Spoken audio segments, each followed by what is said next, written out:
Good evening.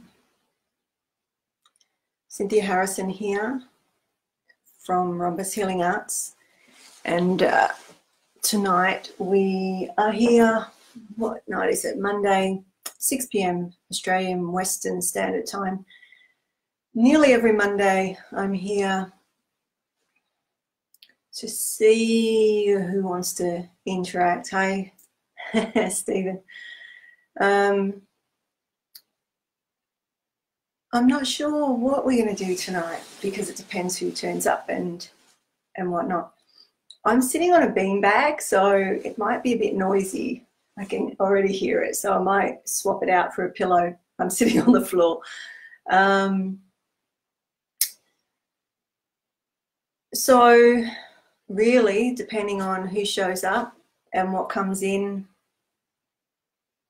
will be what we talk about and what we share and what we're delve into. So if you have any questions or you want to know or discuss something, pop it in. And I might start with a poem in a minute because love has been coming up. Well, it always comes up, but I've been discussing love with some people, and I'm developing a conscious relationship webinar for, I think it's next week, the 26th. So that's free if you want to come. It's on the website. Check it out. And that will be about sensory styles, energetic sensory styles, to, hey Murray, to how we interact and relate to each other and how we understand each other. So anyway, that's what that will be about. We won't be talking about that tonight unless you want to. Just check my phone, make sure everything's working correctly, and wait for some people to come on. So if you know anybody who usually shows up, give them a hoy and let them know that we're here, because I have had a couple of weeks off where I went over East and I didn't do Mondays or Sundays. So people may not know that we're back. So welcome to those of you that are here. And maybe let me know, oh, here we go. Maybe let me know what's been going on in your world, in your field. Maybe questions that others have asked you that you're not quite sure about, or not saying that I know everything or that everything will come through, but we'll see. Usually what comes up is what's meant to be. So all right, so I'm just going to share to some pages to get some people join us, because at the moment there's only a couple of us, which is great. We only need one, really, don't we? So bear with me, the normal thing that we have to share the love to get people to come on and ask their questions or interact with us. So the more energy that we have, the stronger this is. So too much TV. What have you been watching, Murray? Or has it just been on in the background? You're a movie goer too, aren't you? So what movies have you seen lately?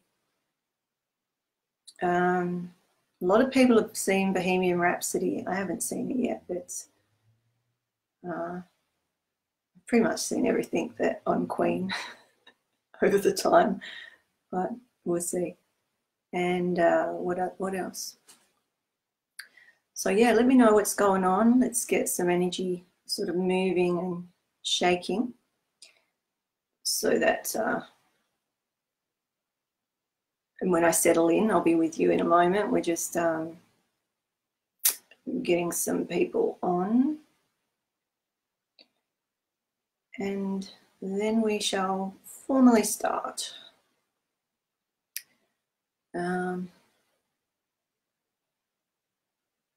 Okay, good. We've got some comments coming in.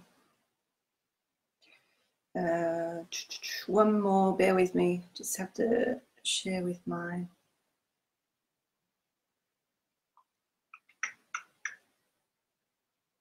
I've already shared with them. Okay. All right. So we have a couple of people on. So because the computer's over there, I don't want to be reaching over. So I'm going to get the questions off my phone, and we shall start. I can already feel the heat. Sorry. Oops, that's not what I wanted. I'll turn the. Okay, so let me see. So Stephen. So I've been blocked with my spiritual journey in extremely assertive to my energy spirit.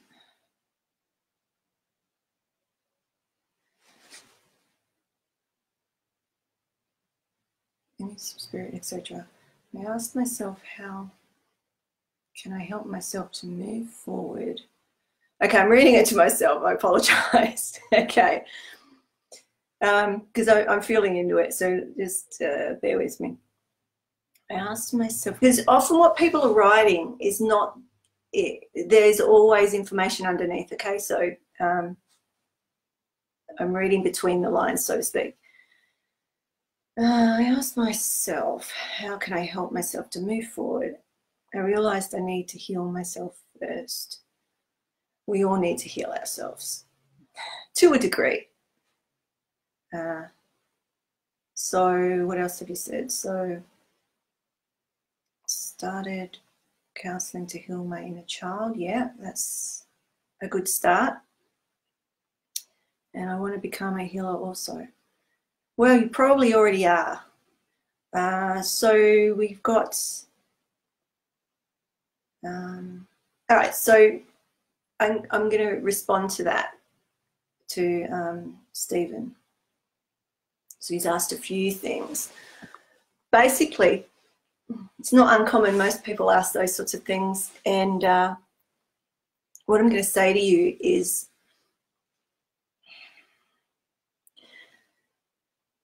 and it might sound a bit corny because as I'm about to say it, I'm thinking, oh, you probably roll your eyes, but this is the truth. All right.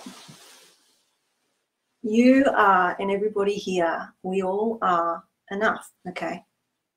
We're enough. We're divine sparks thrown forward from source, from the beloved, as I call my supreme source.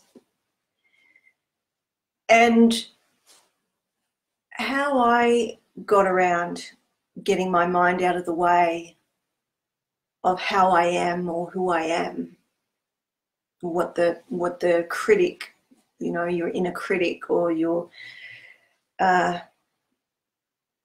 what sometimes people call the ego self. That's all from your beliefs and conditionings. You're moving through life from birth to now, and I mean some people would say beyond, but just to keep it real for now, and then we can move out and go cosmic if that's what you want to do. But I often start very sort of centered from the center. Now the center is who you are, the core of who you are, the center of the polarity, the positive, negative, north, south, yes, no, right, wrong, man, woman, right? Who you are is that centered, perfectly divine spark of light. So I say to myself, who am I to judge that as not being enough or not being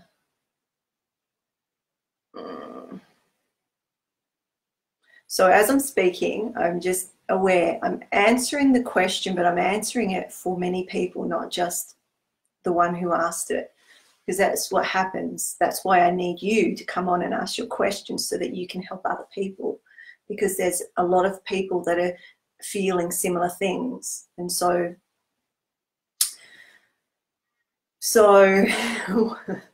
It's interesting what's coming out of my mouth. I'm just laughing at what's coming out. Okay. Not that it's a joke. It's just interesting to me because I observe it as it's coming out. All right. So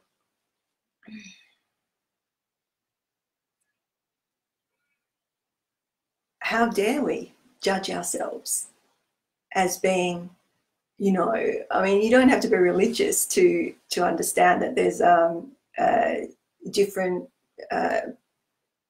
types of energy. And think of the supreme light, the start of it all, whatever you want to call it, and how you were birthed from that, right? If that is supreme source, and that's where you come from, you're an aspect of that supreme source, then how dare you judge the self or another, right? And this is how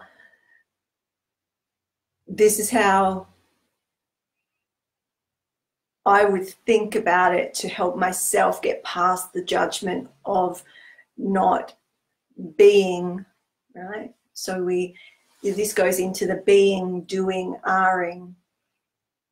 So the way so a human being, a human doing, a human R-ing. So let me just, I can see the thing flickering. I'll just catch some of these comments to see what the feedback is. I want to become a healer. You're already a healer. You know that we don't heal anybody. I don't even like having the word healer in my, you know, Rhomba's Healing Arts. I'm not a healer.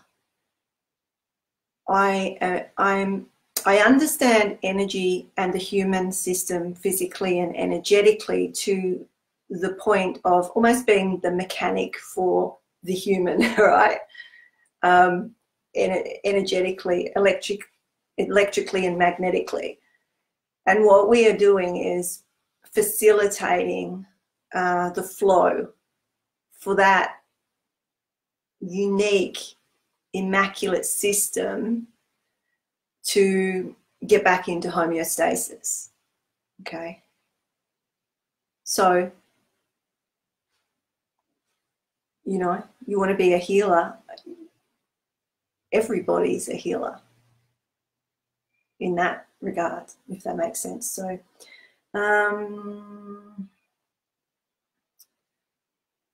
let me just see. Hey, Michelle. Estella. Hey, Estella. I'll read your comments in a moment. Just getting back to Stephen. So very true. I feel I'm not pure enough in my habits. Example. Yeah, so this will be the next part of the question. Because these are the external, we could say habits, we could say addictions. Now, the human, let's say, system, or the human being tends to get into patterns of behavior, some helpful, some not so helpful, depending on how you look at it, right? So Stephen's saying very true. I feel I'm not pure enough in my habits. Example, smoking. I'm not tending the Bible like I should. Should. You're shooting yourself to death. All right, we'll catch that in a moment. These things make me feel like I'm not ready to heal others. Again, you're not healing others. You know, we're facilitating, we're the tool, okay, so if, I'm not sure what we're going to get into tonight, if I feel in my system something that's going on with you and that comes through, and I move the energy in such a way to almost to recalibrate, so to speak, then that person's system has the ability to just function how it should. So yeah, I suppose we could say healing, but I tend to like to take that out of the equation, so to speak. Don't get caught up on it. Now, the language, I'm going to pull you up on your language, right? Because languaging is what keeps us in those patterns of behavior. Now, going back to our patterns of behaviour as human beings, our stress response and the meridian triple warmer or triple heater, it's called different things in different texts, ancient knowings, right? I call it triple warmer. I speak about it a lot because it governs the endocrine system, which is, you know, part of the fight, flight, freeze or stress response. When something's not going how we've been conditioned to feel comfortable in, our system, to keep us in those patterns of behaviour that have to this date supposedly kept us safe, the alarm goes off in the amygdala, so the brain, to get a rush of toxins, hormones, adrenaline, cortisol, whatnot, to try and get us back to that homeostasis, to that place where we can manage what's going on around us. So, you know, mental health is where that system isn't working so well. It's not broken. It's just that the systems may need some recalibrating, right, to get back on course. Getting off track, but I'm just following the flow, so whatever's coming out. So again, looking at the language that Stephen's said, and I'm picking it up with you, but so many people use, they belt themselves up. I should do this, I'm not good enough, or if only this, or if I was like that, or whatever. Who you are now, yes, we can stretch. I talk about stretching to grow. Stretching means being in discomfort. The human being doesn't like to be in discomfort, right? So we feel discomfort, disease, uncomfortable, constriction, contracted, and we reach for what? We reach for what has supposedly assisted us to regulate our nervous systems in the past. Smoking. I get it. I'm an ex-smoker. I still say I'm an ex-smoker. Like, I still get it because it was one of the hardest things I've had to do, and believe me, I've had to do a lot of things, right? But it's interesting because I put my finger to my mouth then, right? Because it's a hand-mouth thing. For me, it was with the hands, and I was telling somebody the other day, I started knitting to get the fingers go, and you can see the painting behind me. It's one of my paintings, right? Things that keep my hands busy, because you know when you get anxious or you get like twitchy, right? You get a bit. This is for everybody. You know what happens when you regulation, your nervous system starts to go off a little, right? You start to feel uncomfortable. So what is that for you? And what that is for you, then you will be trying to, most of the time, externally rectify that. So you're band-aiding it because you're going to have to constantly do it because it's not actually regulating your nervous system. It's a mask. It's a band-aid. So it's like having a massive wound and you're putting a little band-aid on it. Smoking, drinking, exercise, even meditation, everything that we do. So, you know, I would say my addiction would be breath work or even energy work. What gives you your high? Human beings want a high, right? And I mean, think about it. Let me know if you agree with me. Like, give me some feedback. Give me some,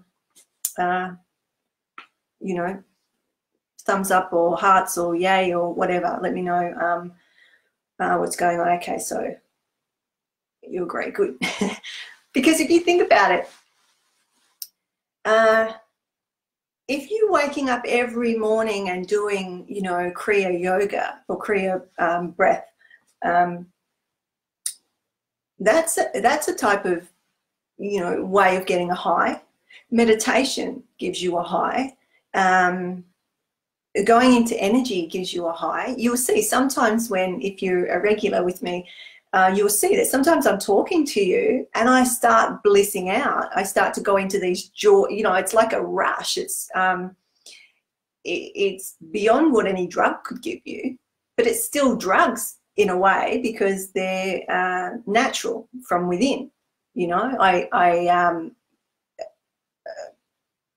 was going to say I'm lucky enough, I suppose it is, but it depends on your perspective, that I don't have to take DMT externally because I tend to hold my own, which gives you particular experiences, I suppose one of a better word, spiritual experiences, right, from these internal chemicals and ways of being. So I've gone on a little tangent there, Stefan, but I keep calling you Stefan too. It's not Stefan, it's Stephen, isn't it? Oh no, it is Stefan. Okay, well, there you go. That's fine.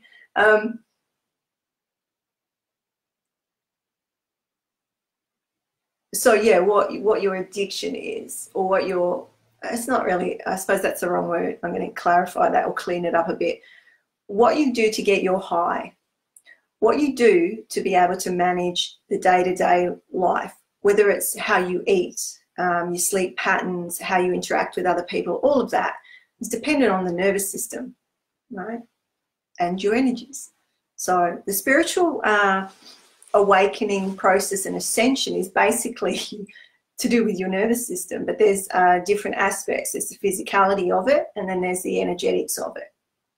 So that's how I look at it. That's how I deal with the energy work. I'm looking at both because we can't separate any of it. We do as human beings to try to get our mind around it, to understand, because we want to think it, we want to know it, we want to understand it here. But there's so much of this that you can't. You have to put the mind aside and come from the ear of the heart. You have to come from here. It's a different mind. We've got, you know, the three minds, right? Okay, so let's look at some of these.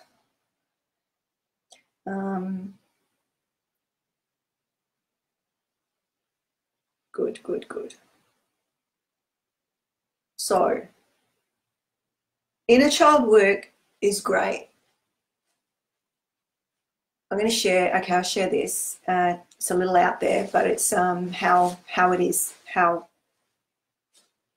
we experience it. And some of you may not be there yet, but bear with me because I try to give information that's on numerous levels, so that it doesn't matter where you're at in your journey, there'll be something for you. So I see, I suppose when we're doing spiritual work, if with my students, I would explain it like there's, for instance, they call me Cynthia, but when I was younger, I used to get called Cindy every now and then. So my inner child, I'm going to sneeze. It's interesting. That's interesting. There's energy. I can feel the energy. My inner child, I'd call Cindy. She integrated. So it's about integration. And in the physical, so the inner child of the you growing up, and your beliefs and conditioning patterns molding you and programming you, and how that energy is held in your energy systems. So our beliefs and conditioning patterns are held in our back chakras and our higher vortexes or vortices, and those vortices feed the chakras. So our imprinting is in these vortexes or vortices, and then they feed the chakras that most of us know, but there's so many more. Now they're held in the back and project through. So if you want to do work to clear some of that, you know, inner child or you know, information from birth till now, you could look at your chakras or your back, even in the spine, each vertebra is holding information. So every aspect of your physical body is holding information. And so when you know how to tap into that, you can get the it's and clear it. And clearing it isn't destroying it. Pardon me. Again, it's like we've got these energy or batteries within the body. This is a bit more scientific. We've got these batteries in the body that hold charge, hold our fuel, so to speak. But if we're electromagnetic, and we do have an electric system, so that some of this might be just going boom, boom over your head. Don't worry about it. Just feel it, right? You don't have to cognitively understand it all. I'm just looking at your, yeah, so I got that. Like, it's like some of you are going to be going, whoa, what is she talking about? Oh, this is all too, right? Just feel it. Just sit and feel it rather than think it. Allow it, and then just see what comes up for you. We're wanting to know everything from a cognitive or our brain, right? And these higher knowings don't come from that place. So I suppose what I'm trying to say is we need to let some of this go so that we can let the good stuff come in, right? The real information that is from beyond that ego and inner child talking. So this is the analogy that I use, and energetically is what it feels like. If our body is our vehicle, and sometimes I say the vehicle is a bus, right? Because if we're talking about inner child work, we say the vehicle is the bus. Now, those little children that we all have been and still are within us, they are us. If they're not integrated, so that's your inner child work, it's about integration. If they're not integrated, they often take the steering wheel of the bus and start driving the bus. So a way to start catching that, because again, it's about our patterns of behavior, yeah? Start observing from a center, a neutral place, not a judgment place. Start observing who's speaking, who's in charge at particular times. When does that little one jump in the seat and start speaking for you? Because, you know, those of you that haven't integrated will. Some of you have integrated it. So for those of you that have, there's the next level, right? So bear with me, because you know, I think this is what's come up. So we'll go into this. So it's good stuff. I like it. Is it resonating with you? You're happy to go with this? I will go back and look at the other questions. I just want to sort of follow this flow because it's still got a charge on it. So observing, so your emotional age, when you're challenged in any way with, and that is again the nervous system, when you're challenged and you feel a threat in any way, even minutely, that inner child will be coming up to protect themselves, basically, right? To survive. And that's what happens. So often we'll see an emotional age. Have you noticed this, any of you, where you'll be in a situation, usually family gatherings, right? So we've got the end of the year coming up, there's lots of family gatherings and whatnot. People go into their old roles, even your parents, right? Your parents with your grandparents, or you with your parents, and you might have your children, and just see the roles that you drop into. Good. So Steven's saying, wow, you're hitting my issues head on here. Yeah, because there's a charge on this. That's where I just am going, where it takes me. I know I say power readings, but it's like storytelling. My information comes in story, so sometimes we have to just follow the story and just see. So Estelle said, yes, love how you are talking about this. Never thought that my child aspect is coming up. Oops, what else? When I'm triggered. Oh, yes. So my background is trauma therapy. Like I am a specialist in complex trauma. So what happens is, so this stuff I'm not making it, like this is my training for like 20 odd years, right?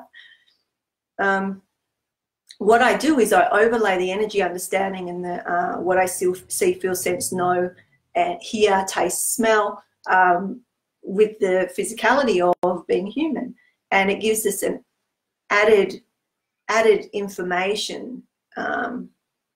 So it extends the, you know, the education of working with stress and trauma and you know, that sort of stuff. Anyway, back to the flow.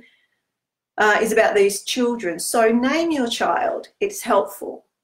So it might just be whatever you were called as a kid. Did you have a nickname or whatever? Because it helps. It helps to go, oh, okay, that's just little Johnny, or, you know, Cindy, or Steve, you know, little Steve, right? Little Steve's driving the bus. So what little Steve, what's Stefan has to do, or any of you, I'm using him as an example because he asked the question, is say, right, I'm the adult, I'm in control. So you are basically, sorry, I just got a message and it distracted me. You are parenting your inner child. And that's what the work is. And I'm telling you that from a knowledge, because I'm a therapist. That's what we used to do, right? I don't do that work in the same way anymore, because I integrate it with other work, okay? But that's it. You are reparenting the self. So Steve starts to, or Stefan starts to get distressed or a little bit stressed and starts to act like maybe an 8-year-old, right? His emotional age, his emotional literacy is an 8-year-old's. And so his family or his people around him will view him as an adult, but acting like an 8-year-old. So you hear that, oh, you're acting like a 2-year-old, or you're acting like a teenager or whatever. They actually are, because that's where you've been significantly imprinted, let's say, those ages is where you will revert back to. Yeah? I'm wondering whether maybe look at 8 years old, because 8 just came out. I don't know. I'm not going into sort of what happened at 8, but yeah, it's interesting that it's actually number 8 that came up. So parenting the self. So a good metaphor is to go, all right, this is the bus. So Cynthia is the bus, and little Cindy occasionally is jumping in the driver's seat and trying to drive and take control of where I'm going and how I'm going in the world, right? It's about saying, it's all right, I've got it, you can calm down, you can relax. And children don't sit in the driver's seat. So if they're old enough, right, they can sit in the passenger seat. But if they're not old enough, right, it sounds bizarre, but this works. I'm telling you, I've worked with so many people, this works. And I don't know if any of you are on that could say, yeah, hi, Diane. Diane might be able to say that because she knows about this work too. It's about supporting that inner child to feel safe and secure. Why they come in and start taking over is because they do not feel safe. It's an aspect of you, right?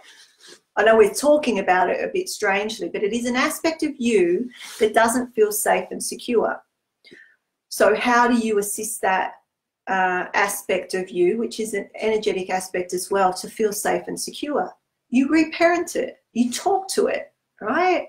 Don't let anybody say talking to yourself or mentoring yourself in that way is you know, this, that, or the other. I'm not going to label it, because I'm telling you, it's extremely helpful. Now, if you can get that, then you can move to the next stage. So this is for those that have integrated their little one, right?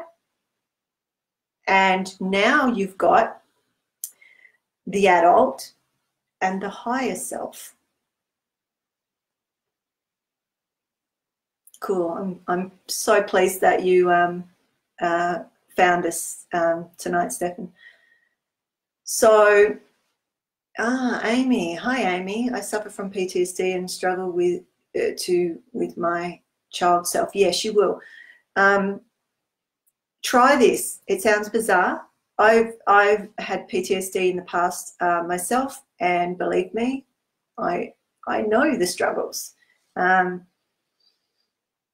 I'm talking about it more and more, and also the I call it the knowings or ways of understanding these types of I suppose we could say diagnosis, but there's so much more going on, and I'm talking about it more and more. So if you're interested in and actually, if any of you are in Perth, because next year I want to do research on the energetics in regards to trauma or PTSD, because it's to do with the cortisol or lower levels of cortisol specifically for PTSD or post-traumatic stress. And without the cortisol to regulate the adrenaline, which, you know, kicks in for fight, flight, freeze, you know, your stress response, it keeps us in that sort of loop, that neurobiology loop of being flooded with these chemicals that give us all the sensations and the imagery and all of that. So I'm throwing that in because it's just come up, and it's a key part of my work, because, and I put it away for years because, like I said, I've done it for years.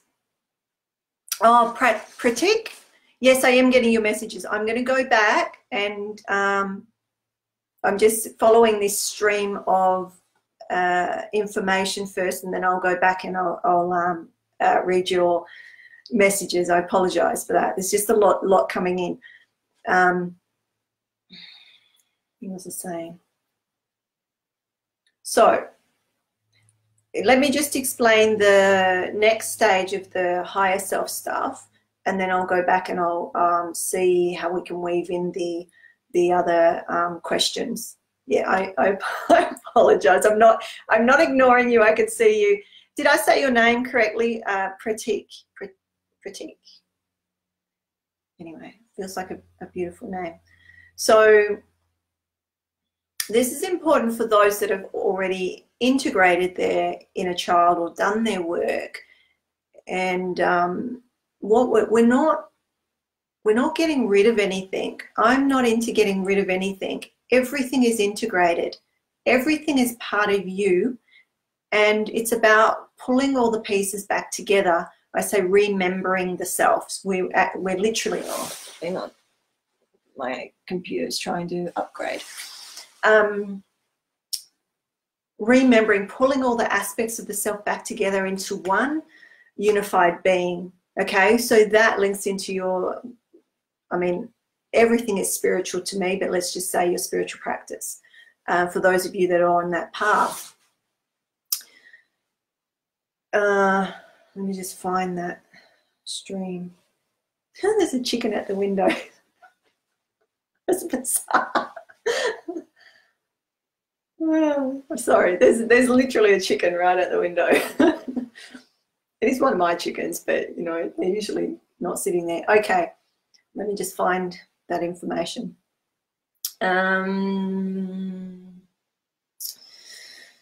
Okay, so we've integrated the inner child with the adult, and now the human, and now we're going to integrate so Cynthia with her future self. So we could have our past self, our present self, and our future self. You could name it different things, So I often used to say my higher self, but then I realized that there's more than one higher self, right? And as we move through the layers of selves, it's let's say more energy.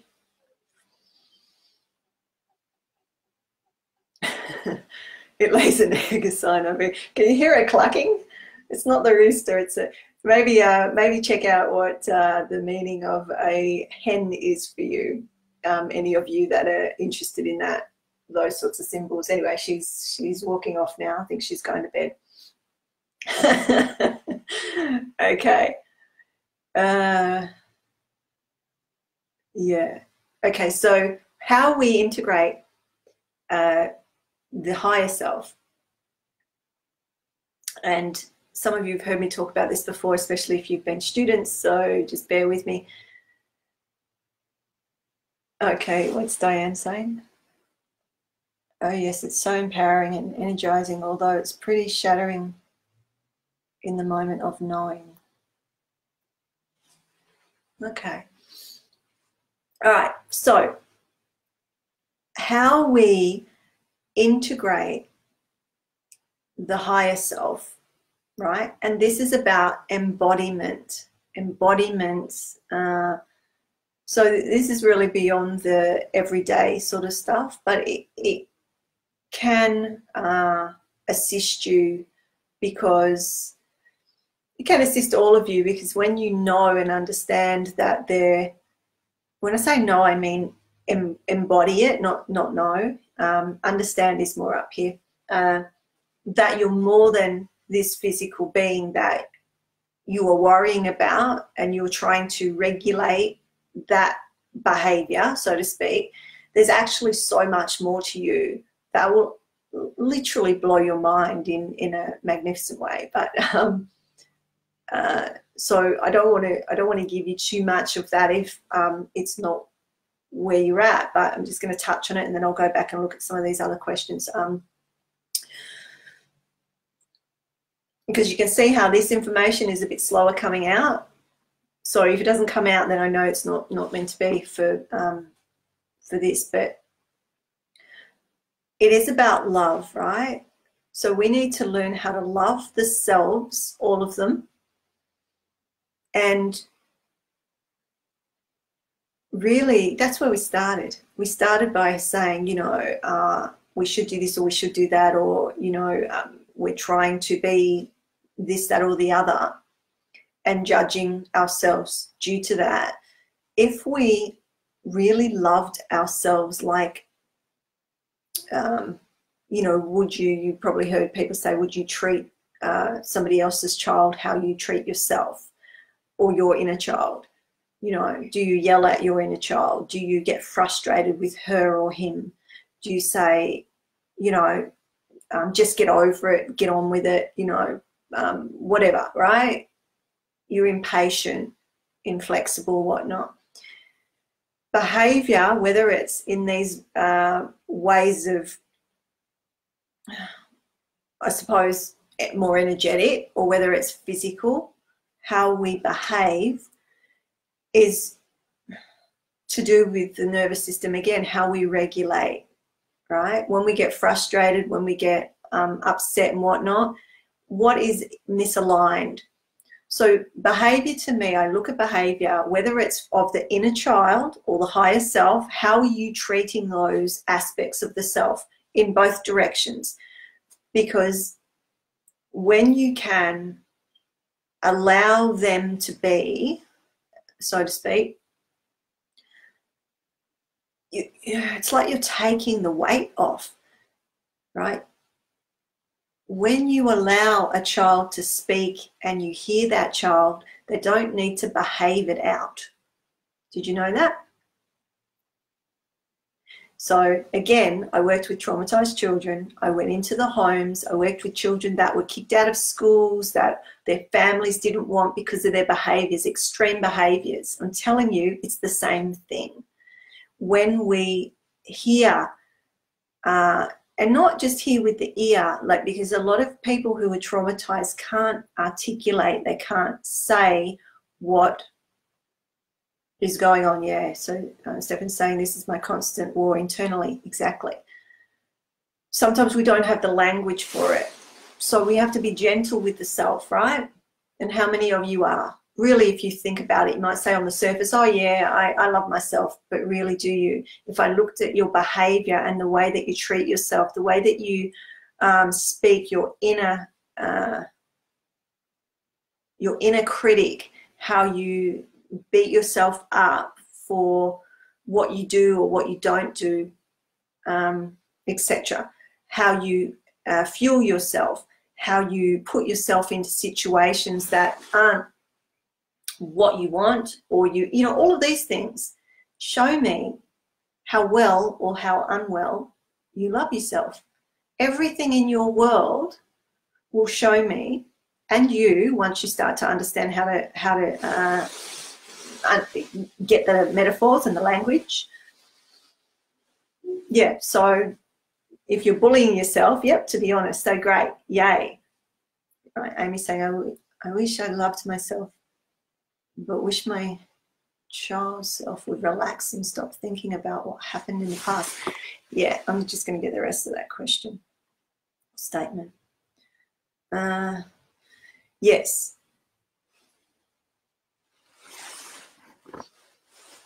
Often when things happen in the past, well, I won't say often, pretty much all the time, when we have trauma, I'm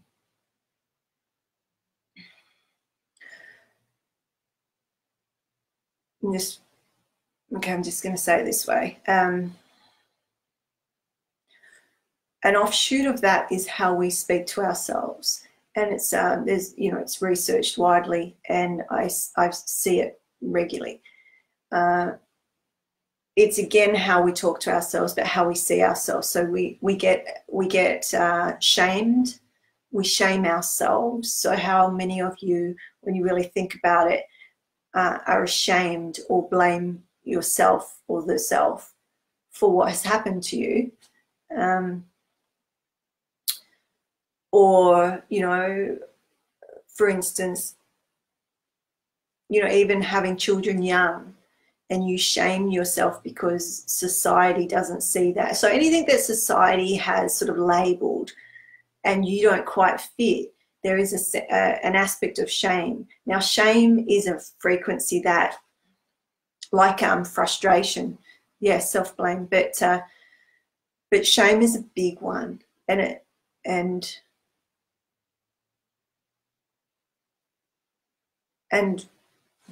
I suppose it's again about love. You hear, oh yeah, just love yourself, right? What I'm trying to, oh, we've got Stephen as well. Hi, Stephen. So we've got Stefan and Stephen. Okay. And Stefan's saying, I've learned to forgive others and haven't forgiven myself. Exactly.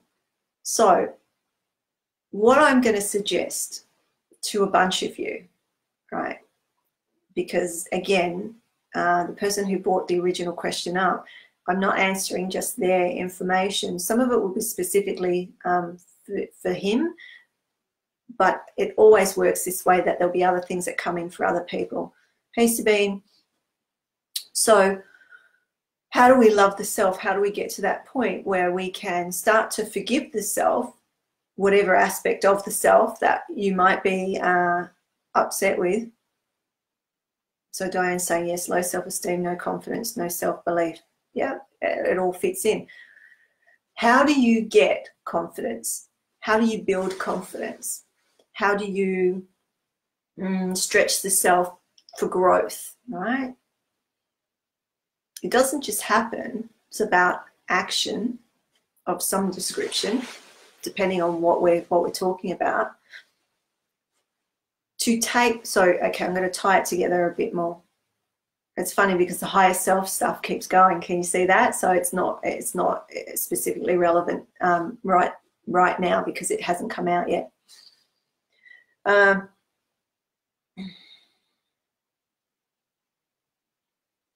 Okay. I've got this, I've got so much information. It's like loud in my head right now, so bear with me.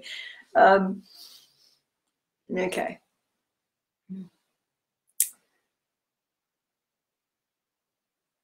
Okay, self-love. Self-love that I'm talking about is not necessarily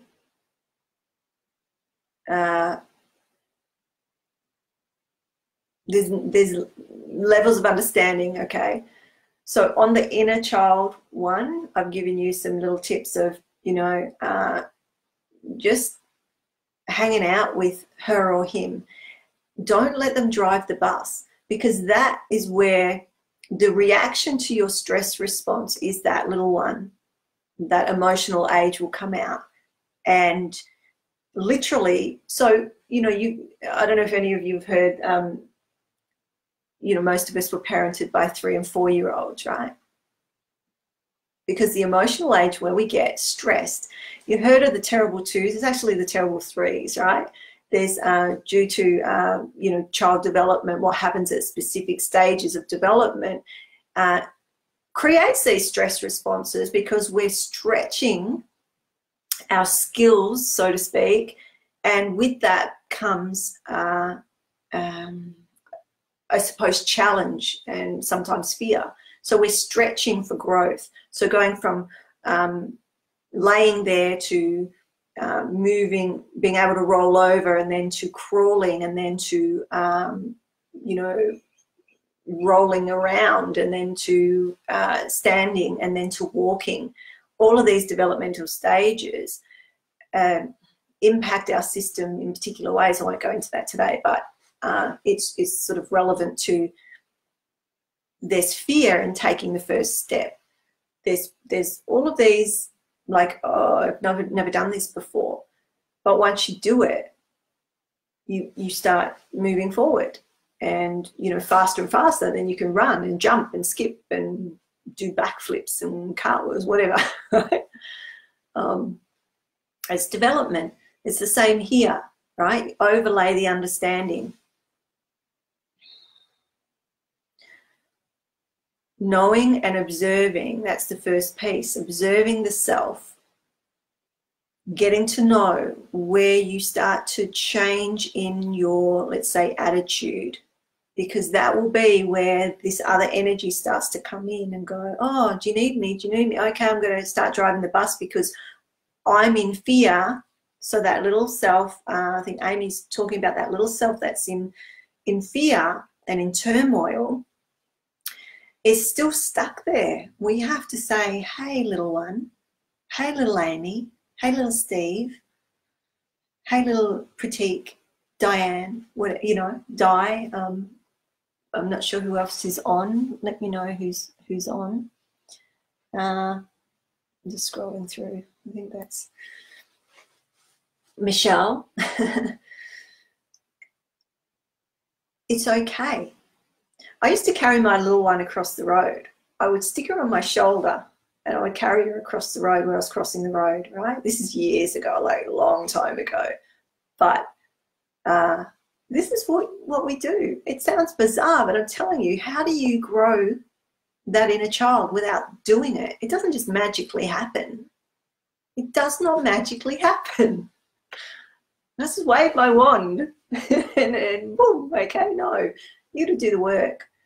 And the more that you do, the more empowered you are, and the more strength you have, and the less that little one has to come in and start trying to take over and tell you what to do. Now, on the other side, I'm just checking that I covered that. It was supposed to come out. I think I have. Anyway, we'll let that ride. But I do want to talk about that higher self, because on the other side, you've got then your adult, so Cynthia, trying to control the higher aspects that know more than I do from coming in and speaking. And that's what, you know, as I'm speaking and as I'm allowing this to flow through, I'm allowing the integrated parts of the self to speak as a whole. It's not my inner child speaking. It's not Cynthia speaking. It's not her higher self speaking. And it's not the source self, soul self, I am presence self, blah, blah, blah, blah, blah, right? It's the integration of them all, right? So that's why I stop and I listen and I feel and I go, okay, what's coming in now? It's not reactive. How you get that is by courting. I was talking about this yesterday. We have to court, if you choose, the self. So you've got yourself, which is what I would call, you know, that human aspect self. And then you've got the self, which you could see as your future self. I don't know if any of you heard that interview of will.i.am. I love that man, because he was speaking about it. I have not heard anybody else speak about it in this way other than myself and will.i.am, right? So like, cool. Because he would speak to his past self, so his, you know, younger self, his future self, and then his future self speaks to the past self, which is the present self, right? So you've got all these aspects of the self that all, right, this might blow your mind a little bit, but they all exist at the same time. It's all here at the same time. You're just not able to access, some can, some can't, right? When we can access all of these selves and then start to integrate them, they all inform and give you what you don't know at this point, right? I don't know whether that really made sense, but we'll just go with it. So we're courting the self. And some of us don't know how to do that. We don't even know how to court somebody else, or do you know what I mean by courting? Like, because I don't think it happens that much these days, right? We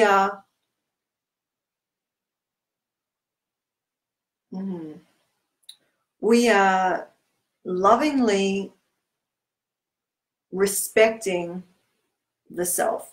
We are mindful of what the needs of the self are. So we might be saying, what do you need today? What do you want today? What would you like today?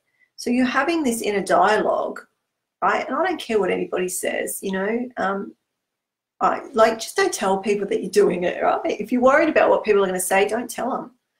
Because I never used to tell people, only my students. But back in those days when I was actually going through this, I didn't tell people what I was doing, because there was no way that they would have understood. And then there would be all of that stuff that you just don't want to deal with. You just do your work. You do your work. You take care of you and yourselves. And don't worry about anybody else, okay? Until you're strong enough and you're integrated enough, and then you can share, right? Then you can share. Because it doesn't then matter what other people, how they're judging you and whatnot. All right, so courting the self. So I would wake up and say, I would speak to the self like it was my lover, right? And I don't need to anymore, because she's part of who's speaking to you now. There's no separation there. But back then it was like embodying her, bringing her in. I just call her, but it's this energy. And it is bizarre, right? It's really bizarre. And I don't want to go too much into it, because I'm not sure where everybody's at, and so I'll just sort of talk about this at this stage, and then if you want to know more, we can go into that some other point in time. Asking her what she would like to eat. And when you start listening with the ear of the heart, right, you start feeling into the body. The thing is that when you have these anxieties and trauma, it's really difficult to feel the body beyond that stress response, isn't it? Those of you that have it, I know that part of me, sometimes you numb out because what you feel is so overwhelming that you can't deal with it. That's what happened to me. So all of my sensitivities, all of my sort of psychic abilities and whatnot weren't completely numbed out through that period of time because it wasn't safe to feel, right?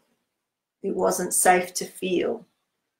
I had very little feeling in my body because it wasn't safe to feel. So I know some of you can relate to that. Emotionally, it wasn't safe to really feel. So people weren't getting the real you because the nervous system is just trying to keep you safe. And it sort of pulls it all in so you're just interacting at this superficial, superficial is a good enough word, at this sort of surface layer. Because I can look back and you don't really know that you're doing it. I can say this now, but I didn't really know that I was doing it. I thought that I was being true and real and all the rest of it. But when I look at who I am now, or even in the last 5 years, who I am now, it's a very different person to who was 10 years ago, so to speak. And that person is very different too, you know. So because I'm vulnerable now. I'm extremely vulnerable now. And I love it because I see that the vulnerability is the courage. But until you can get some tools to regulate, to be able to keep yourself feeling like you're in some control, you're empowered, I feel like that that's what helps people, okay? You know, I would go into work and so, you know, I was a trauma therapist and I was traumatized, right? It was bizarre, but that's how I knew what was going on for people. But as I was going into work, I was doing particular energy medicine. I was doing, I would be able to teach and share and do my job because I had energy medicine. And before that, it was tough. I took on everything because I would go and sit with the most vulnerable people in the field. So it might be in parks, and they've been through horrendous things that will blow your mind. It's like going into combat every day. And I would sit with them and hear their story, and they would walk away happy, and I would feel like death. And I would come home, and this happened to me every day because I'm an empath, right? So you don't want to feel when you don't know how to deal with it. I did work in not Melbourne as such, but I used to live in Victoria. I've worked in Ballarat. I've worked in Geelong. I've worked in numerous places around Victoria many years ago, like 20 years ago. Around probably about 18 to 20 years ago. Showing my age. Okay, so let me just take a breath and just see what's going on with all of you. Ringwood? No, not Ringwood.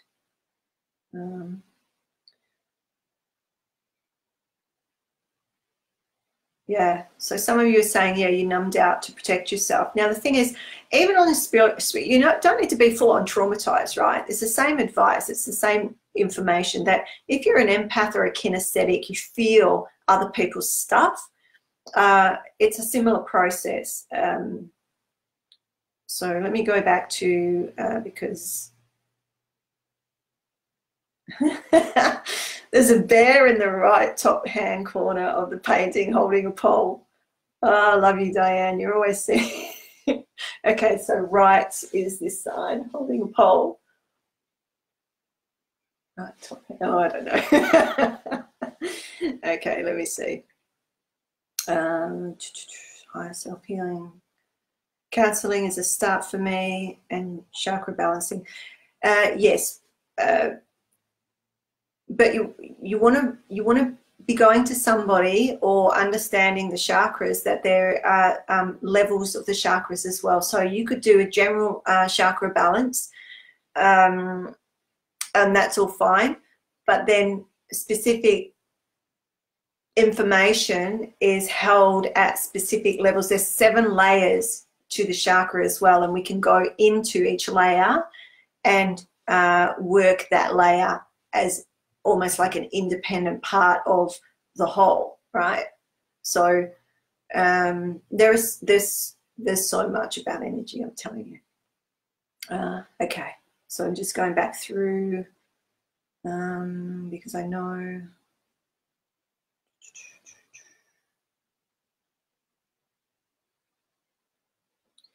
Are you getting my messages? Okay.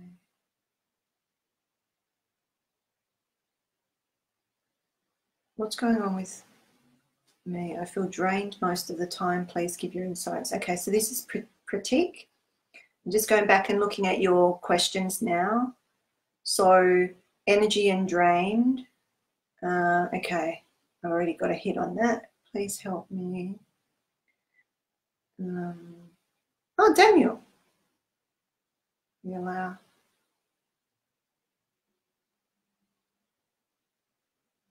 Yeah. What's going on with me energetically? I feel drained most of the time. Okay.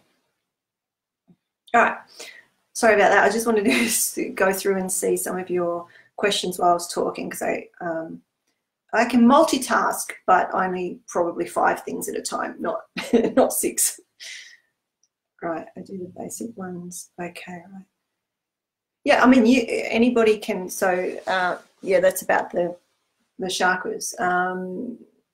I've taught that on these calls. We've done a lot of energy work. We've even gone into the vortices. We've gone into higher levels of scanning and whatnot. So let me get to Pratik's Pratik.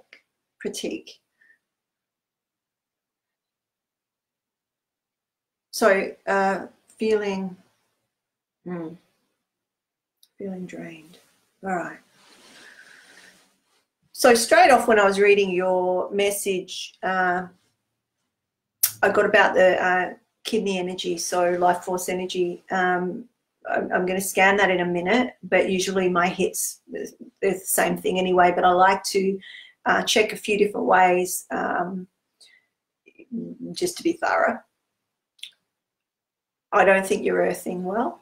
I don't think you're pulling up the energy well through your, I don't know if you know about the kidney energy on the ball of the foot. There's just under the ball of the foot. I'm not going to show you my foot, but you can look at your own foot, just under the ball. There's a point. It's the kidney one, or the first point of the kidney meridian. It's the wellspring of life, we call it. And that's where we pull in the energy from the earth, so to speak, our life force energy. That's where one of the places it comes in, okay? So bear with me. I'm going to go through this a little bit more, and I'm also going to scan it and assist you, like right now. We might as well, right? Why not, right? But I just want it to be helpful for other people as well. Okay, so talking to you, I've just got a, it's not a pain, but it's an interesting feeling. All right.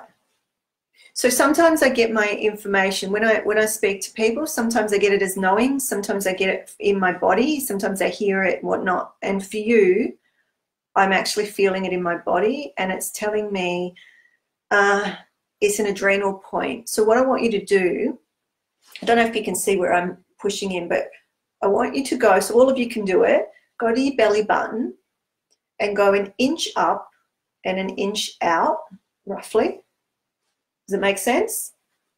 So an inch up, roughly, and an inch out, and press in and rub on those 2 spaces. Is it tender? Have you got any tenderness there? So all of you can do it. Right? These points are what we call adrenal points, but they're actually triple warmer points. Triple warmer is the meridian that regulates the nervous system, that regulates the endocrine system, which is our stress response. Triple warmer spleen meridians basically overlay our immune system. So you can see that if you're having any difficulty with these systems, you're going to have a lack of vitality.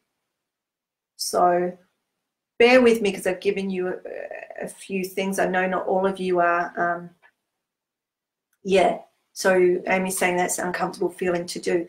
If you massage those points, if you have any trauma, stress, illnesses, or just in general, just do it, right? Massage those points because it's giving love to the adrenals.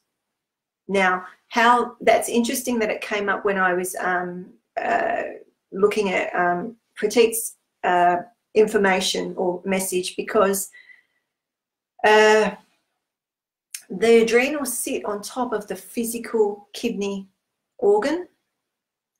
So the kidney meridian, if it's out for a long period of time, so when I say out, it's not able to suck the energy up, so to speak. There's a slight, there might be one or both, and I'll scan this for you in a minute and we'll see exactly what's going on there. But that's the hit I get for you. And if you are also doing those points and there's discomfort, sometimes they'll hurt, and if they do, you definitely need to do it, I'm telling you, because these points are what are a sign for adrenal fatigue, right? Yeah. All right. Let me just see what other questions are. All right, so now if this is helpful, please share with your groups or communities or on your page so that other people can benefit from the info. All right, so let me just gonna, I'm assuming that it's okay that I can do this for you. So I've been inside pyramid yesterday after finishing meditation, and coming out, energy got pulled through legs and I just couldn't walk. Ooh, yeah. All right, let me look at this. Okay. Because a lot of majority of my clients are very awake and aware people. Now, they might have some stuff going on, but their frequency is generally pretty good. And what I've been seeing, I talk about it a lot, and I will be talking about it a lot until everybody knows about it, right? And I'm feeling this for you, that it's to do with the earthing. It's to do with the actual earth, Mother Earth, Gaia, and her magnetics, her frequency, and the magnetic pole, the energetic magnetic shifts, right, that we're going through and have been for a while, but for the last, probably most of the year, it's really been jumping around. Actually, last year as well. So we've had frequencies that have, so there's the general resonance, that is the recalibration of the human. So 7.83, or that Schumann resonance, yeah. What's categorized or called the Schumann resonance in science, right? When the human system or the brain waves, I don't want to get too technical on you, but when the brain waves can go back to these oscillations, we recalibrate. So what's happening is the energies are oscillating so much, right? And that impacts our stress response, regardless of whether we're traumatized or not, right? It creates a stress response. I call it subliminal stress, so I talk about that a lot. But the reason that I do is because to me, it's critical for our health and well-being, our vitality, because when the earth is trying to find her stability, So she's going north. So just say the earth that we walk on is north of the magnet, and our feet are the south. And when we connect the magnets, they go boom, right? But when one flips, it repels. Do you get what I'm saying? So if your feet, if there's something going on with those energies of the feet, your south pole, then you can't connect to the energetics or the magnetics of the earth. So you're not one with that energy. And when we are one with that energy, it's literally earthing. So I don't talk about grounding, I talk about earthing, because it's about these energies and how we repel or come together with, yes, it has got to do with polarity. Exactly, right? So this is a massive thing that I talk about and share, and I've done in the last week. I've done so many teachings on it, but for those of you that haven't heard it, you know, this isn't a teaching as such, but it's little aspects of it. So let me just scan. I'm just going to check. Protects the bottom of your, so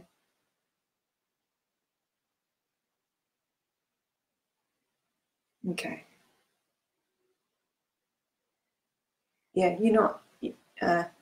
So I'm just, what I'm doing with my hand, I'm actually tapping the bottoms of your feet. So just so that you know, because some people feel it, some people don't, right? So I'm just tapping the bottom of your right foot, right?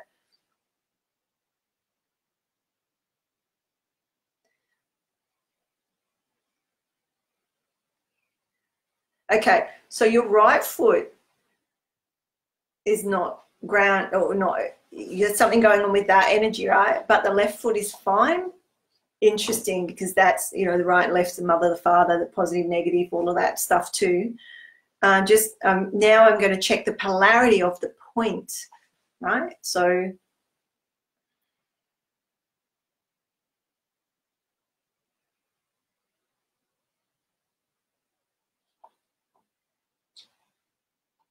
yeah, polarity of that point is frozen.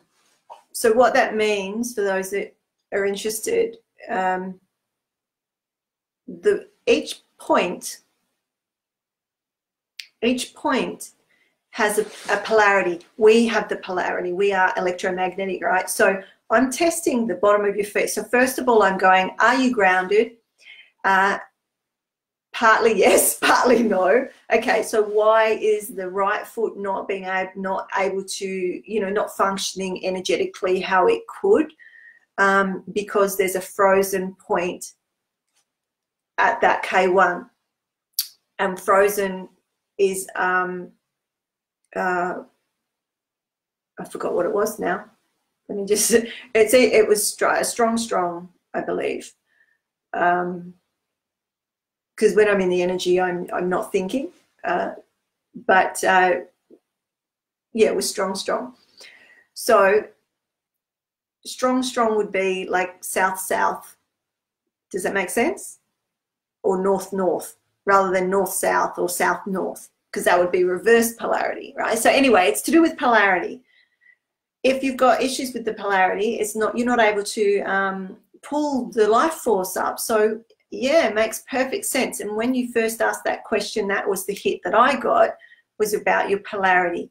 But then looking deeper into it, like, what about your polarity? Okay, it's that foot, right? I'm going to sort it right now. And all I'm going to do is I'm going to use my fingers. So I use my, how would you say it? I go into a purity consciousness, so to speak, and I have my hand at the bottom of your right foot, and I'm just doing this, because our hand is south-north. I'm using my hand as a magnet, yeah? And there are strange nightmares and dreams too, yeah. Okay. Yeah. Okay, I can feel you here now. Let me just sort this out for you, right? Okay, so I'm just going to straighten my leg. Okay.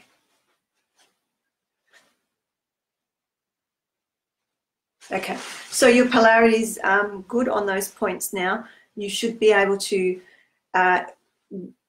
ground in the way that other people would tell you. Like if you walk on, pardon me, if you go out and walk on the grass, the wet grass and whatnot, you know how people say, oh yeah, go out into the nature to ground. If your points are frozen or reversed in polarity, you're not going to be able to. You need that sorted. It's so simple. You just saw what I did.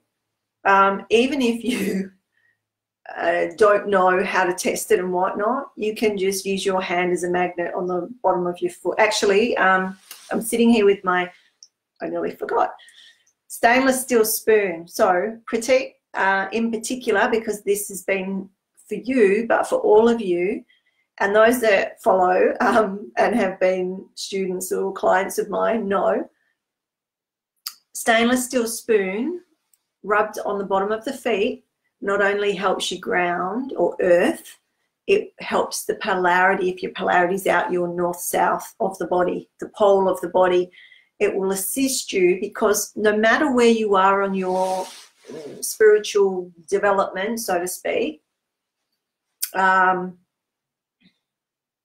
as the earth is doing her, finding her way,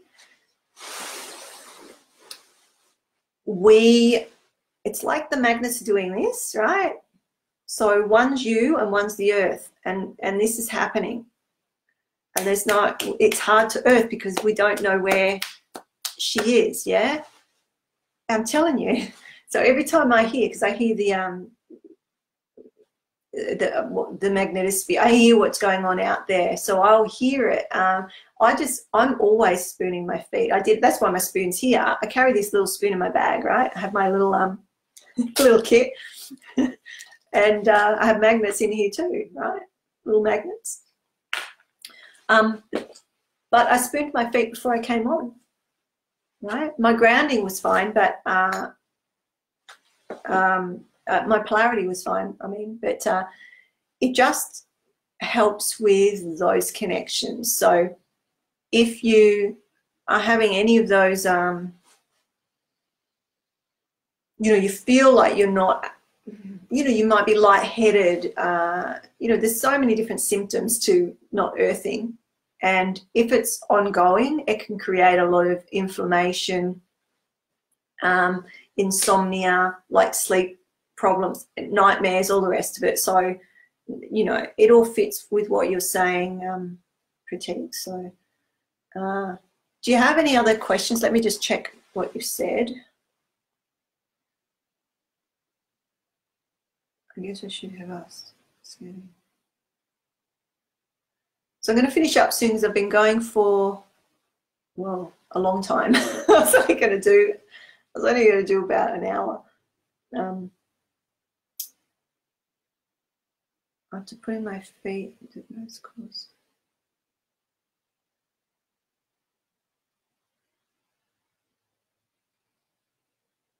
Okay. So I'll tell you a little story about one of my VIP mentees, because I do 6-month mentoring as well. And she's extremely advanced in her ways of knowing, and we've been, I've been sharing with her about, so it's like mentoring to be a medical intuitive, or if you're a energy worker already, it's almost like supervision for energy workers or medical intuitives and whatnot, because sometimes you don't know what you don't know, do you? So anyway, she was doing all her work and whatnot and had similar stuff. We talked about earthing, and how she saw it, because she sees, was that she was linking in from above. It's almost like I call it the field, but the magnetosphere, the ionosphere, and all these layers of, basically the Earth's aura, But outside of that, it's not about the actual dirt as such. It's the energy. Well, everything is energy, but it's the energetics, the electrics. Everything has to be earthed, right? This computer is plugged in and it's earthed. You know, refrigerators earthed. Our all electronics have an earth, right? We, you know, it's the electric system. We need to be earthed as well, and that's what I'm talking about. I'm talking about grounding and earthing in that way. And so when we're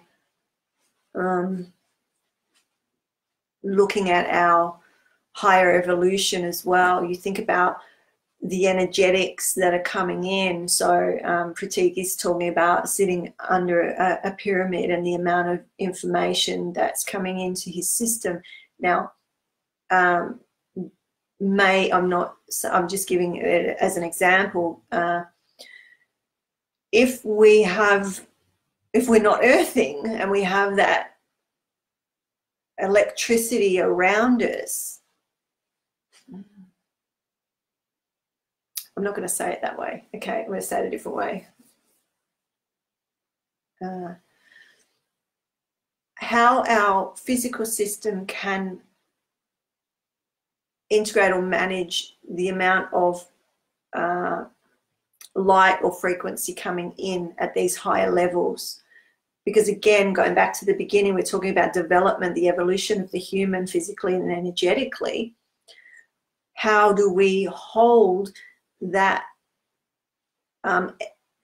advanced information, which is energy, packets of energy, yeah?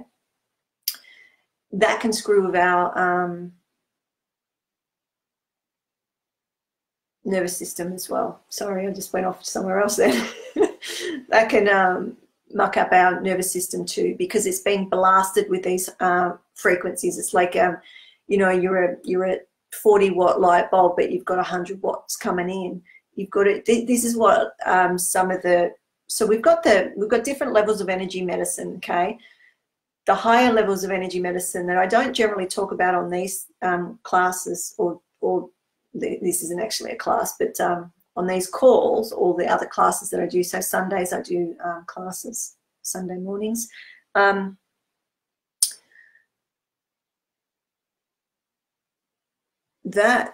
Sorry, I keep getting taken off somewhere else. It's interesting.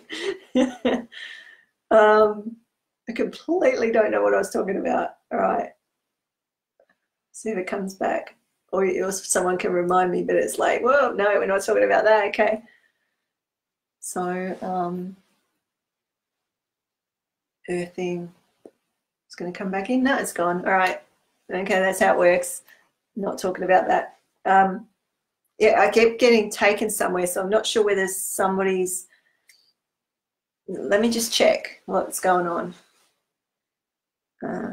Just looking at that because the screen's not scrolling, so I have to look at my phone to see what the messages are. Is that where I think I got my wires crossed comes from? Maybe.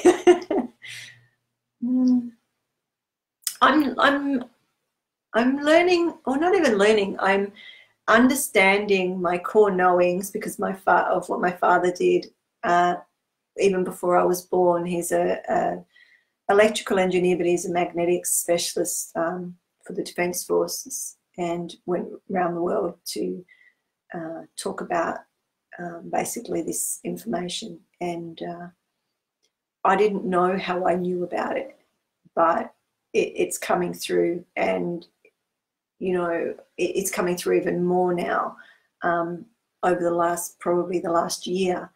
And now I have clarity. So that's what happens. So you know, as you activate your energy, it gives you more clarity. And you've probably heard me talk about before, it's not about finding your purpose, it's aligning with it. Once you start to align with what it is, you won't know necessarily. It's like you just align with stuff and it all starts coming in. So that's what's happening. And for me, it's all of this stuff really I've talked about tonight. So there you go. So thanks for showing up, because what we've talked about is a big part of the alignment of the work that I'm here to do. And it's new stuff because the earth is doing things that it's not done before, or if it has done, it's not done in the same circumstances. So the shifting of the magnetics and whatnot has never been done before with the types of technologies that we have on the earth, right? It's never been done before. So how does that impact the human being? That's what my work is.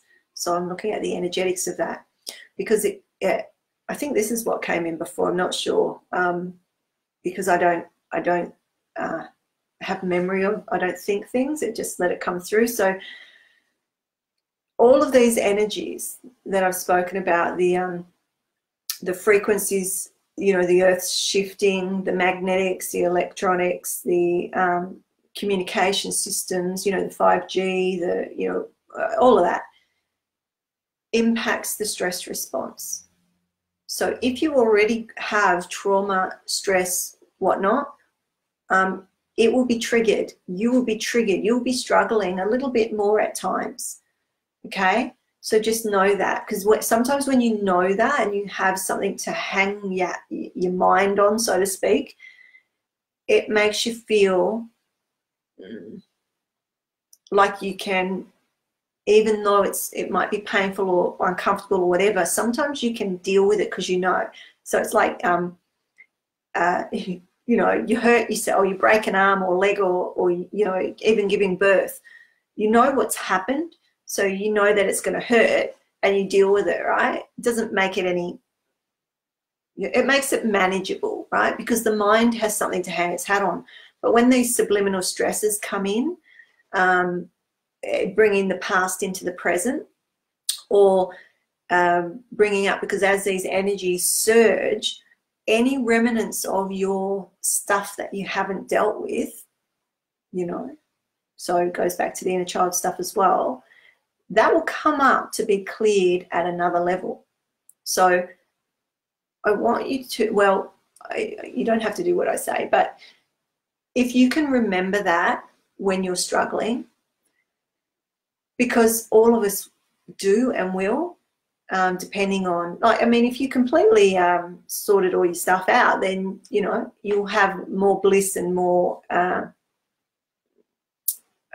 you know, vital moments than not. But to get there, we have to go through these developmental stages that we most don't understand it. Okay. So that's the information that's coming through to me recently, and it's very clear and it's very grounded and it's very like, boom, like this is what you've got to look at now. Hence, doing more research on how our systems are being impacted by the shifts in our time now, because it's different. And I've been doing energy work for a long time. I've been working with people and trauma and nervous system health and wellness, and the stuff that I'm seeing over, you know, this year especially, I've never seen before, and colleagues have not seen before. There's different things happening, and what I'm finding is what Pratik similarities to what his came up. So thank you for coming on and sort of saying, hey, are you getting my messages? You're getting my messages, because I could have quite easily missed those messages, right? And by him asking that question, I was able to share this information. Do you see how it works? Because I had no plan on what I was going to talk about, or I've got no idea what's going to come up. It just has to be what's right for the energies that are on at the time, and then the people that watch the replays often, you know, are assisted as well. So, all right, I'm feeling like we might start wrapping up.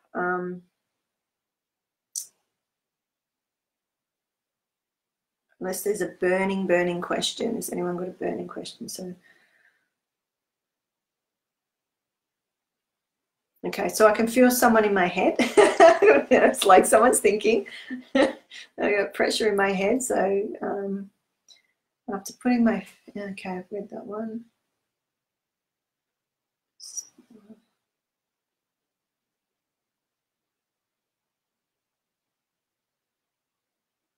Okay, I missed this. So there's probably questions that I have missed. You know, I'll try and go back and see if I can get them. But so Stella said, I keep feeling off-centered, sometimes like I'm tilted to the right or too much to the left. It's hard to get a pillar exactly center when meditating sometimes. Yeah. Alignment, energy alignment is what I call that. And often we will be, you know, sometimes I see people with that, they lay on the table or the massage table and they're literally skewed one way or the other. Yeah. Interesting too. Let me, I'm just going to check it quickly. I'm not going to work it or anything, but I'm just going to,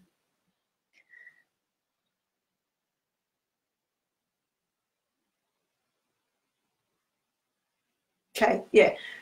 All right. So what I'm asking, I'm asking for you rather than waiting for it to come in because that takes longer. So often the information comes as I start to talk and whatnot. It's like comes in story. But for you, just to keep it succinct, is I'm asking whether that alignment is the, there's a fine line. It's the axis, AXIS.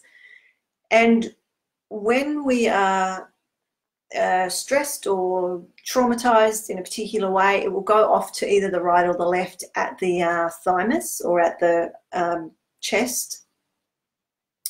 And whether it's gone off to one side or the other will give particular symptoms as well, right? So pretty much everybody will, you know, go off to one way or another.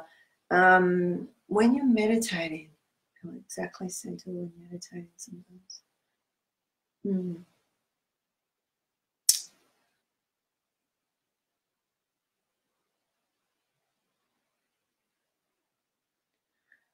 I'm just feeling into that because I feel like there's a lot more to that question, but it's sort of I've caught it at the end. So so what I'm feeling into is what energies with you predominantly at the moment. For instance, when what I call the mother comes in, or when the father comes in, you know, it's the right or the left. It's positive and negative. It's water or fire. It's, you know, however you want to look at it. But it can, you know, if the mother is really present, the mother energy or the blue ray energy is really present, it can sometimes impact the left side of the body because it comes up through the left. There's different ways that it moves and then transforms down the right, and then it comes up and then it goes down. There's all these different dances the energy does, yeah?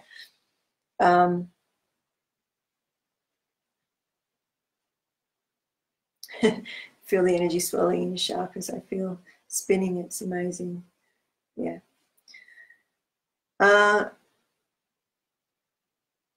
Okay. So I've lost what I was talking about because I got your question, but I think that answers it. I'm just sort of feeling for Stella's question.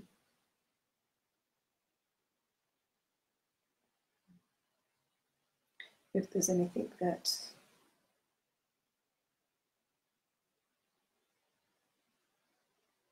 okay. Okay. Yeah.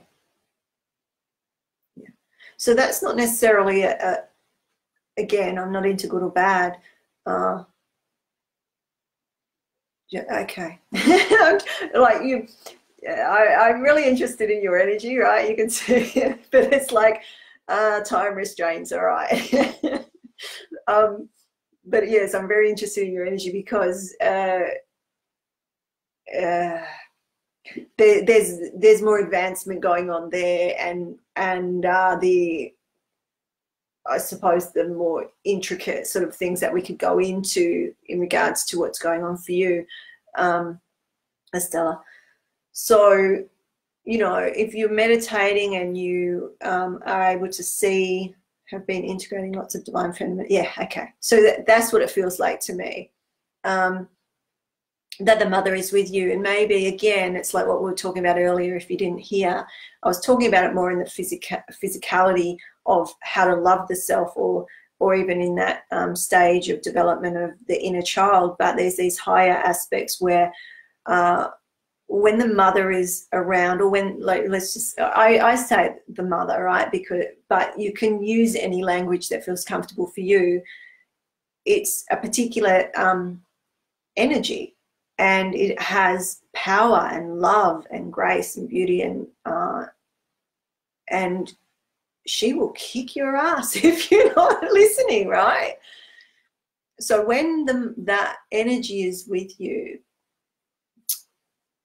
really, I mean, it's with us, but there's times when it surges more feminine and more masculine, and this is the polarity as well within the body in a whole different way. That's a whole nother thing altogether, right? So we've been talking about polarity in lots of different ways, but what Estella's stuff's about is the polarity in a higher understanding of the mother and the father, rather than the male and the female, or the feminine and masculine. There's levels of levels to that energy, and what I'm feeling for Estella is that it's the mother, which is it's higher than the feminine, so to speak. It's just a way of trying to understand these different levels of energy, right? It's just trying to give language to things that are really not, language doesn't fit. Yeah, so lots of surges. Yeah, okay. So you're probably having there's probably a lot of chest stuff for you too. I mean,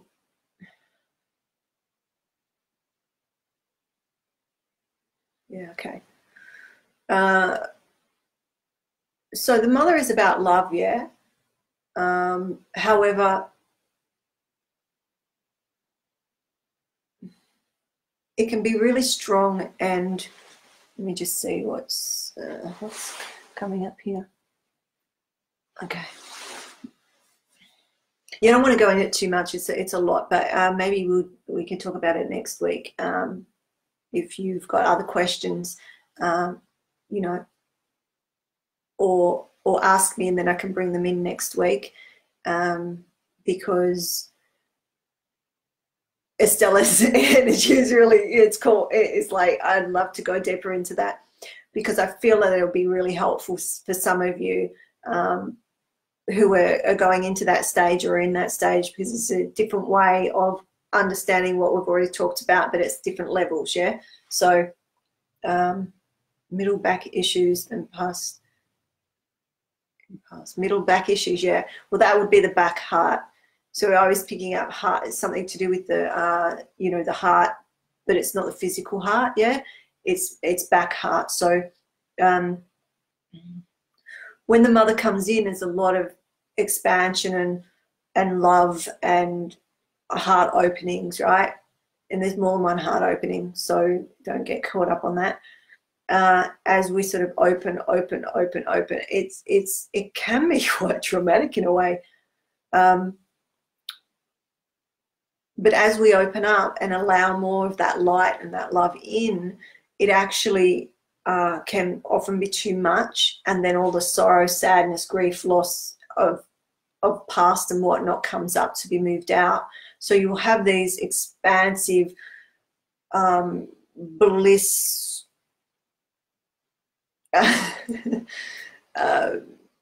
experiences, and then within moments you can be in these sort of sobbing, distressed moments, and that's why it's that duality.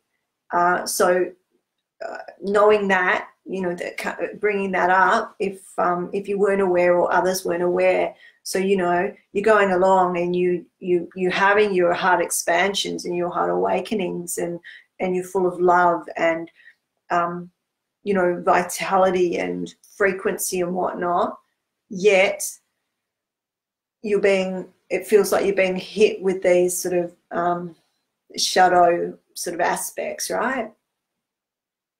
Yeah, yeah. And that's ongoing, right? It's ongoing. And you know, sometimes if you're a bit stubborn, like I have been, you will be hit hard, right? You'll be hit hard to you know, and there'll be heart hits. There'll be things that will hit your heart, right? So emotional stuff, not necessarily about money and stuff. They'll be to do with that. So Estella and Stefan know each other, yeah. It seems like it. All right, so is it okay to leave it at that? You feel good with all of that? So remember that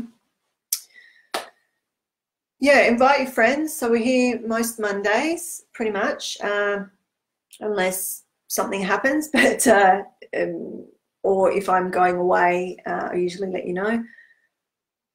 So yeah, invite your friends to ask their questions or join us and comment and whatnot, because the more the merrier. And often, as you've seen, somebody will ask a question about them, but it'll relate to many others because we're all connected. If you're drawn here, it's the same resonance, yeah. So I've been crying a lot watching A Star Is Born. Yeah. Yeah, it's a beautiful movie. I must admit, yeah, I went with my daughter, and but I didn't boo-hoo cry, but it was touching. I actually watched, because I just got home. I went over east, and they had A Star Is Born, the original one with what's the lady from The Wizard of Oz, the original? Does anyone know her name?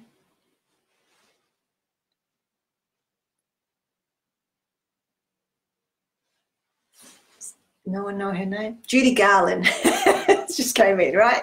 The original with Judy Garland. So A Star Is Born is a remake of that Judy Garland movie.